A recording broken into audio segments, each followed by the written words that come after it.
지난주에 우리는 이 복음을 받아들이고 예수님을 찾아간 베드로에 대해서 우리가 함께 말씀을 나눈 적이 있습니다. 베드로 입장에서 보면 사실 이 복음을 받아들이고 예수님께 나아간다는 것 결코 쉽지가 않습니다. 안드레가 베드로를 찾아와서 와 보라, 우리가 메시아를 만났다, 이렇게 이야기를 하는데, 베드로를 포함한 당시 모든 유대인들은 이 메시아가 왕으로 오신다고 생각을 했습니다. 그런데 안드레가 와 보라, 메시아를 만났다, 이 메시아를 나사렛 청년 목수다, 와 보라, 이렇게 이야기를 하는 겁니다. 여러분 같으면 따라가겠습니까? 결코 쉽지가 않아요.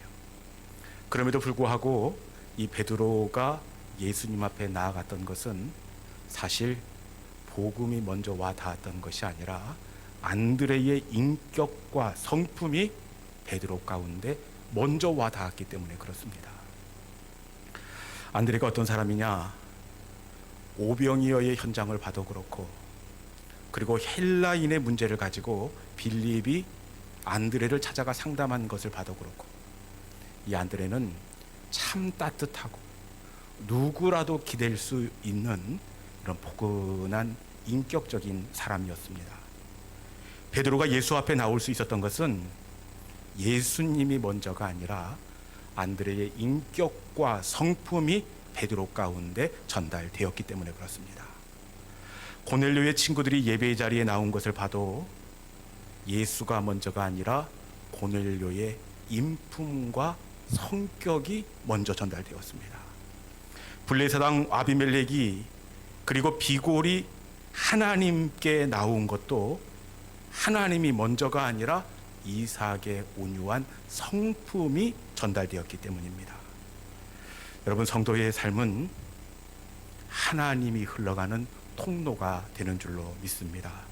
저와 여러분의 인격과 성품이 예수님이 흘러가는 이 막힘이 아니라 통로가 될 수 있기를 주님의 이름으로 축원합니다. 오늘 우리가 함께 나누게 될 말씀은 이 출애굽한 이스라엘 백성들이 이 모압 평지에 도착했던 때를 배경으로 하고 있습니다. 모압 평지가 어디냐? 이제 요단강만 건너면 약속의 땅, 이 광야 끝자락입니다.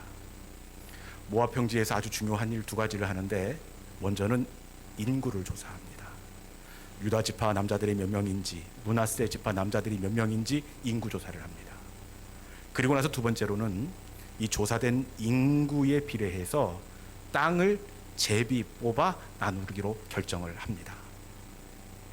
이렇게 인구 조사하고 땅에 대한 분배 계획을 마무리한 그때에 슬로보앗이라는 사람의 딸도 많아요. 딸이 5명인데 이 5명의 딸들이 예수님께, 지금 모세를 찾아오고 있습니다. 이 슬로보앗이 어떤 사람이냐? 저하고 조금 비슷한데, 저도 딸만 3을 낳았는데 딸만 5을 연달아 낳고, 그리고 딸들 앞서 천국으로 떠난 그런 사람입니다. 오늘 본문에 보니까 이 집 딸들이 얼굴이 상기가 돼가지고 모세를 찾아왔습니다. 왜 모세를 찾아왔느냐? 우리 본문 4절에 있는 말씀 같이 한번 읽어볼까요?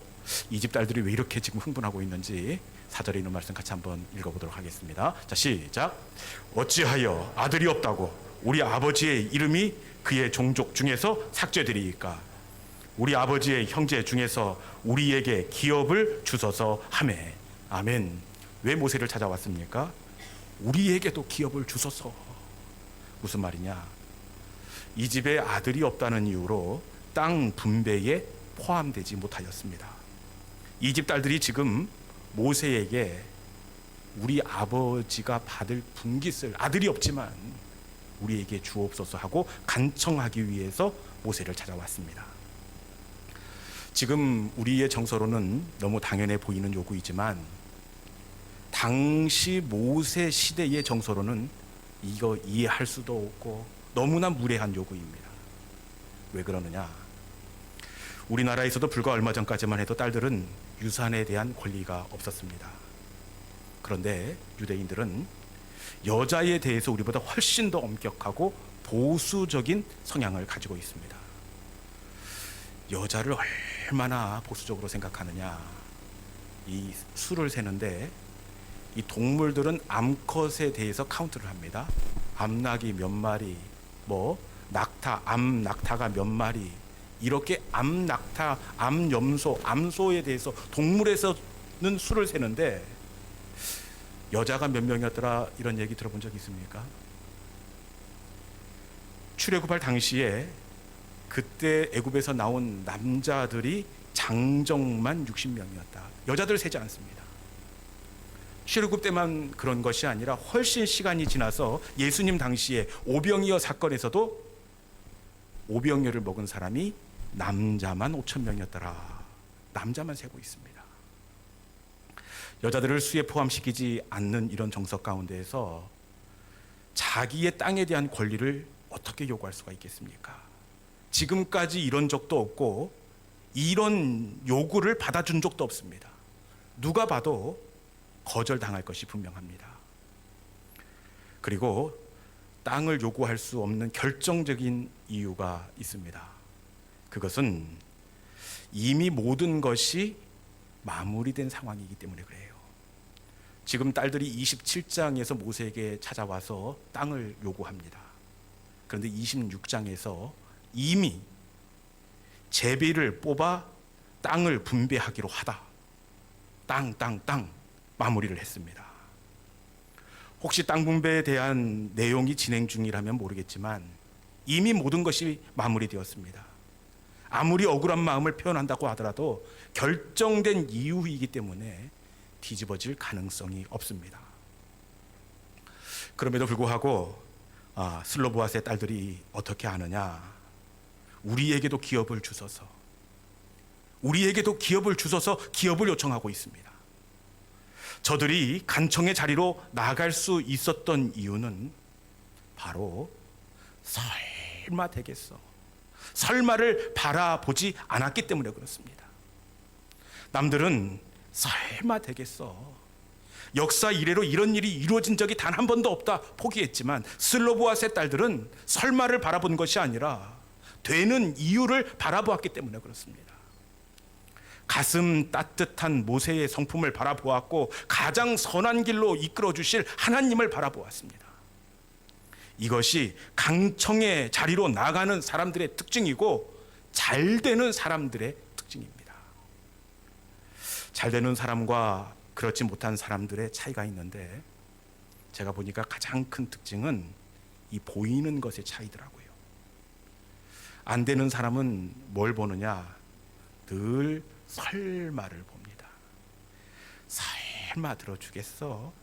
설마 이루어주겠어? 이래서 안 되고 그래서 안 되고 저래서 안 되고 결국에는 안 된다. 안 되는 이유들만 바라봅니다. 심지어 솔로몬이 기록한 잠언에 보니까 어떤 핑계까지 되느냐? 문 밖에 사자가 있다, 사자가 있다. 일어나지도 않을 일들을 이야기하면서 안 되고 못하는 이유들만 이야기합니다. 그런데 여러분, 잘 되는 사람, 하나님의 사람은 설마를 보는 것이 아니라 되는 이유를 바라보고 이를 이루시는 하나님, 선이 되게 하는 하나님을 바라보는 사람이 하나님의 사람이 되는 줄로 믿습니다. 설마가 아니라 하나님을 바라보는 믿음의 성도들이 될 수 있기를 주님의 이름으로 축원합니다. 슬로보아스의 딸들은 남들은 설마 땅을 주겠어 이렇게 이야기할 때 간청의 자리로 나아갔습니다. 여러분, 저들의 간청이 결국에는 어떻게 되었습니까? 남들은 설마 이렇게 이야기했는데 저들의 간청이 어떻게 되었는지 본문 7절에 있는 말씀 같이 한번 읽어보겠습니다. 자, 시작. 슬로보아스의 딸들의 말이 옳으니 너는 반드시 그들의 아버지의 형제 중에서 그들에게 기업을 주어 받게 하되 그들의 아버지의 기업을 그에게 돌릴지니라. 아멘. 그녀들의 간청이 어떻게 되었습니까? 여호와께서 말씀하시되 기업을 그들에게 돌릴지니라. 설마가 응답이 되었습니다.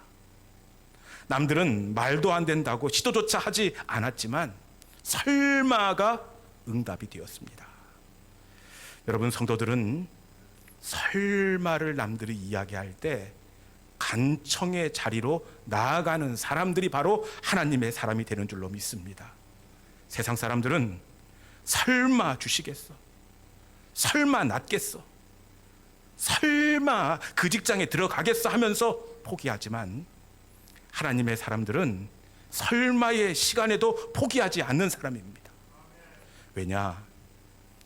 여러분, 설마하고 시도하지 않으면 100% 실패입니다. 그런데 시도하면 어떻게 될지 아무도 모릅니다. 그때 그 남자한테 말이라도 해볼 걸, 사랑도 시도하지 않으면 100% 꽝입니다. 아무리 비싼 그물이 있어도 내리지 않으면 100% 실패입니다. 취업도 경쟁률이 얼만데 하면서 시도하지 않으면 100% 낙방입니다. 그런데 시도하면 그 도전이, 그가 내린 그물에 어떤 물고기가 찾아올지 아무도 모릅니다.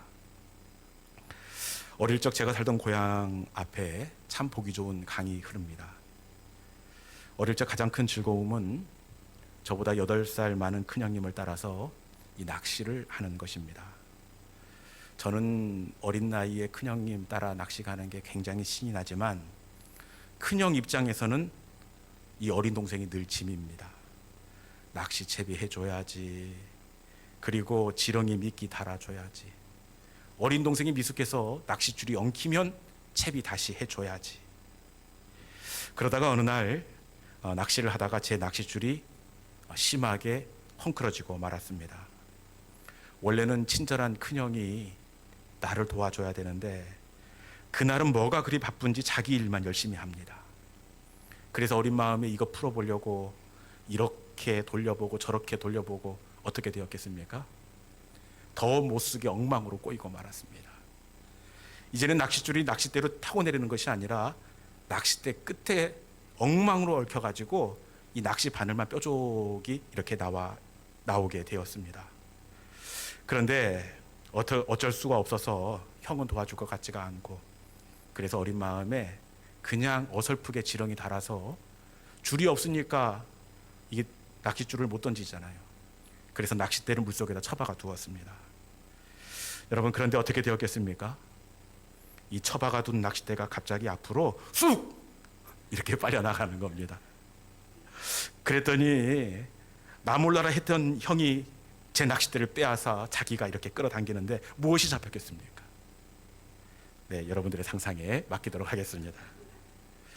여러분, 기도는 헝클어진 낚싯대를 담그는 거예요. 아무리 어설픈 꼬맹이 낚싯대, 남들이 설마 잡히겠어 할 정도로 엉망으로 헝클어진 낚싯대지만 담그면 그 다음에 어떻게 될지 아무도 모릅니다.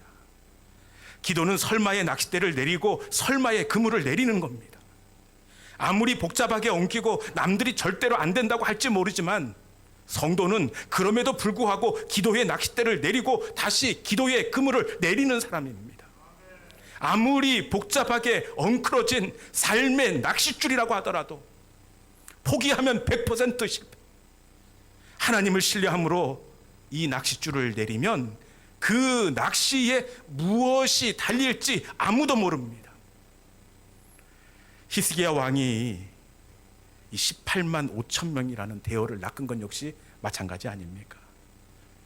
모두가 설마 어떻게 18만 5천 명을 이길 수 있겠느냐? 에이, 18만 5천, 죄송합니다, 발음이 좀 그랬네. 자, 18만 5천 명의 군대가 예루살렘 성을 포위했습니다. 무슨 소망이 있겠습니까? 누가 봐도 방법이 보이지 않습니다. 누가 봐도 심하게 엉클어진 낚싯줄처럼 보입니다. 그럼에도 불구하고 시드기야가 어떻게 하느냐? 시드기야가 성전으로 나아가 기도의 줄을 내립니다. 여호와여, 귀를 기울여 들으소서. 여호와여, 눈을 또 보소서. 사내립이 살아계신 하나님을 비방하러 보낸 말을 들으옵소서. 히스기야가 도저히 풀 수 없을 만큼 헝클어진 상황 가운데에서도 그럼에도 불구하고 기도의 줄을 내렸습니다. 이때 하나님께서 어떻게 하시느냐? 남들은 설마 지금 몇 겹으로 그 군대가 에워쌌는데 에이 설마 이렇게 이야기하는데 히스기야가 성전에서 기도의 줄을 내릴 때 어떻게 되었느냐. 열왕기하 19장 35절에 있는 말씀 같이 한번 읽겠습니다. 자, 시작. 이 밤에 여호와의 사자가 나와서 아수르 진영의 군사 18만 5천 명을 친지라. 아침에 일찍이 일어나 보니 다 송장이 되었더라. 아멘. 다 송장이 되었더라. 아멘. 여러분, 하나님이 그날 밤에 이 패스트, 전염병을 보내셔서 아수르 군대 18만 5천 명을 치셨습니다. 히스기야는 이 설마의 낚싯대였습니다. 그럼에도 불구하고 기도의 낚싯대를 내렸습니다. 다른 사람들은 설마 하면서 포기했지만 설마의 낚싯대를 내릴 때 이 낚싯대 가운데 아수르 군대란 대어가 낚이게 된 줄로 믿습니다. 성도는 줄을 내리는 사람입니다. 아무리 복잡하고 헝클어진 삶의 자리라고 하더라도 내가 줄을 내리면 이게 무슨 일이 일어날지 아무도 모릅니다. 그런데 안타깝게도 너무나 많은 하나님의 사람들이 기도의 줄을 내리지 않습니다. 헝클어진 낚싯줄을 바라보면서 문제가 이렇게 큰데, 병원에서 이렇게 진단을 했는데, 내가 내 남편을 아는데, 이번 취업의 경쟁률이 얼마인 줄 아는데 설마 하면서 기도의 줄을 내리지 않습니다. 여러분, 기도의 줄을 내리면 여기에 무슨 일이 일어날지 아무도 모릅니다. 기도의 줄을 내리는 믿음의 성도들이 될 수 있기를 주님의 이름으로 축원합니다. 혹시 들어보셨는지 모르겠는데 이 천국에 가면 이 설마방이 있다는 겁니다. 설마방 들어보셨습니까? 이 방은 어떤 방이냐? 하나님이 주시기로 이미 다 준비하셨는데 설마 응답되겠어?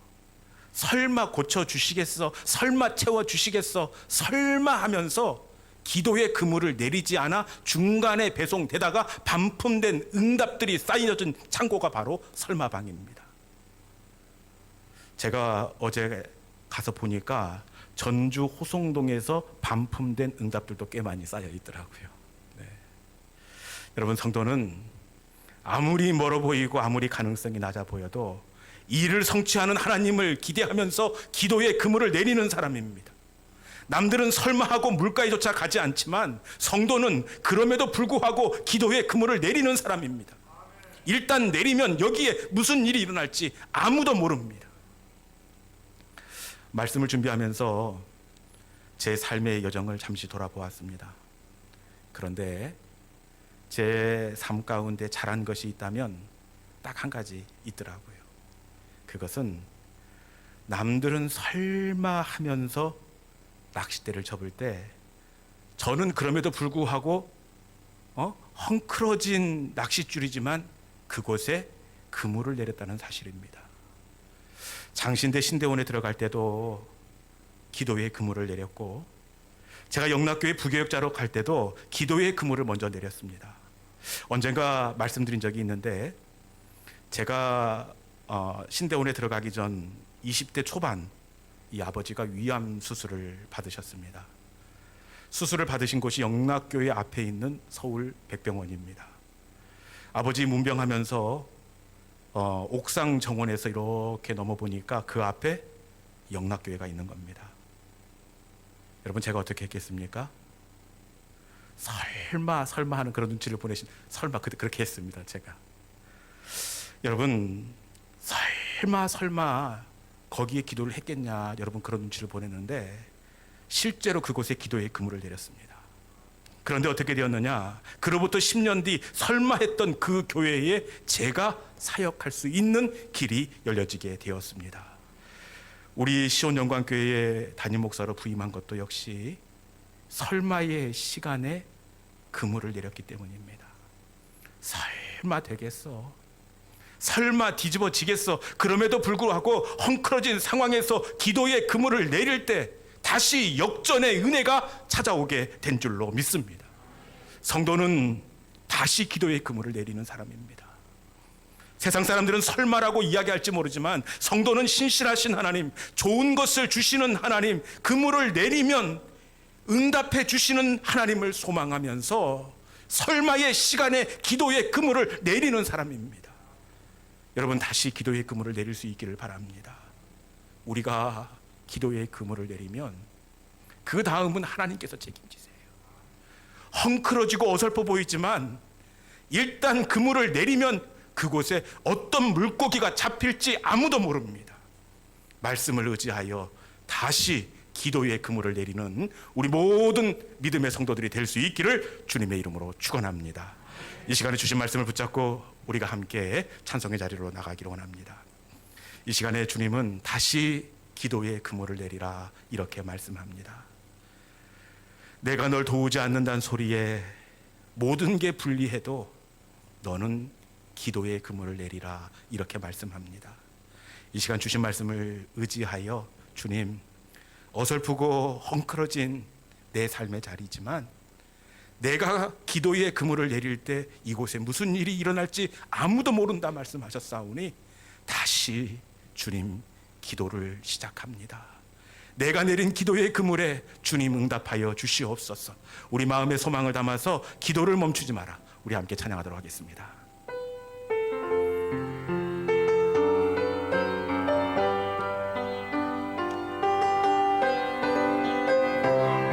기도를 멈추지 마라. 기도를 멈추지 마라. 눈앞의 상황이 마음을 눌러도 원망치 마라. 너의 입을 지켜라. 저들은 너의 입을 보고 있다. 마음을 뺏기지 마라. 마음을 뺏기지 마라. 내가 널 도우지 않는다는 소리에 너의 모든 게 불리해도 너는 기도를 계속해라. 너 기도를 멈추지 마라. 내가 너의 그 모든 상황을 바로 역전시키리니 너 기도를 멈추지 마라. 내가 잠시도 쉬지 않고 모든 걸 지켜보고 있으니 바로 역전되리라. 다시 한번 찬양합시다. 기도를 멈추지 마라.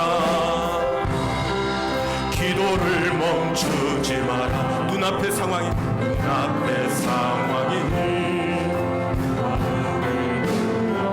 원망치 마라. 너의 입을 지 마라. 너의 입을 지켜라. 저들은 너의 입을 보고 있다. 마음을 뺏기지 마라. 마음을 뺏기지 마라. 내가 널 도우지 않는다는 소리에 너의 모든 게 불리해도 너는 기도를 계속 아멘. 너 기도를 멈추지 마라. 내가 너의 그 모든 상황을 바로 역전시키리니 너 기도를 멈추지 마라. 내가 잠시도 쉬지 않고 모든 걸 지켜보고 있으니 바로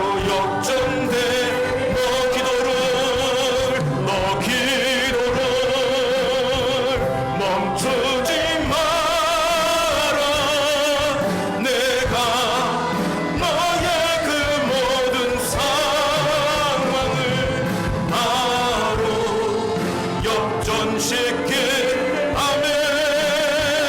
너 기도를 멈추지 마라.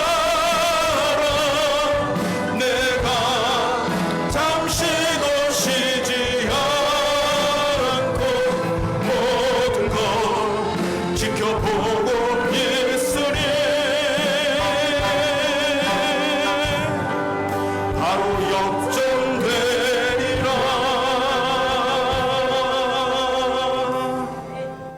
이 시간에 눈을 감고 주신 말씀을 마음속에 새기고 말씀을 붙잡고 우리가 함께 기도의 자리로 나가기로 원합니다. 너 기도를 멈추지 마라. 내가 너의 모든 상황을 바라보고 있다. 너의 모든 걸 지켜보고 있다. 아무리 삶에 예상하지 못했던 줄이 엉키고 꼬였다고 하더라도 다시 기도의 줄을 내리면 그 그물에 어떤 일이 일어날지 아무도 모른다. 다시 무릎을 일으키라. 다시 기도를 시작하라. 우리 주님께서 이렇게 말씀하고 있습니다. 여러분, 우리가 기도의 그물을 내릴 때 그 다음은 하나님께서 일하시고 하나님의 몫이고 하나님께서 책임져 주십니다. 주님 말씀에 의지하여 주님 다시 그물을 내리겠습니다. 주님 다시 기도를 시작하겠습니다. 나의 입술을 지키겠습니다. 기도를 멈추지 않겠습니다. 주님 히스기야의 그물 가운데 아수르 군대의 물고기를 응답해 주셨듯이 슬로보앗의 딸들 가운데 찾을 것 같지 않던 토지를 그들 가운데 허락해 주셨듯이 내가 내린 기도의 그물에 우리 하나님 역시 반응하시고 응답하여 주실 줄로 믿습니다. 주님 나를 불쌍히 여겨주시고 긍휼히 여겨주시고 은혜를 베풀어 주시옵소서. 남들은 설마 하면서 그 자리를 떠나가지만 주님 말씀을 의지하여 기도의 자리로 나아가겠습니다. 그물을 내리겠습니다. 주님 일하여 주시옵소서. 이 시간 주신 말씀을 의지하여 주여 한번 외치고 주신 말씀을 붙잡고 기도의 자리로 나아가도록 하겠습니다. 주여 주여 주님. 아버지 하나님, 남들은 설마 하면서 기도의 자리로 나아가지 않지만 아버지 하나님, 이 시간에 우리가 그물을 내리면 일하시는 하나님, 선한 일로 응답하시는 하나님, 아버지 하나님, 그 하나님을 기대하며 바라보면서 기도의 그물을 내리겠습니다. 주님 일하여 주시옵소서. 아버지 하나님, 주님의 일하심을 기대하며 엉클어지고 내 뜻대로 안 됐던 인생의 시간 가운데에서 아버지 하나님 다시 기도의 그물을 내리오니 주여 일하여 주시옵소서. 주여 응답하여 주시옵소서. 주여 역사하여 주시옵소서. 열매 맺게 하여 주옵소서. 고쳐지게 하여 주옵소서. 나아갈 수 있게 하여 주옵소서. 주여 아버지 하나님, 기도를 멈추지 않는 믿음의 성도들이 되게 하여 주시옵소서. 주여 아버지 하나님, 아버지 역사하여 주시옵소서. 아버지 하나님, 기도의 그물을 낼 때에 우리 가운데에도 이 기쁨을 맛보게 하여 주시옵소서. 너 기도를 멈추지 마라. 내가 너의 그 모든 상황을 바로 역전시킬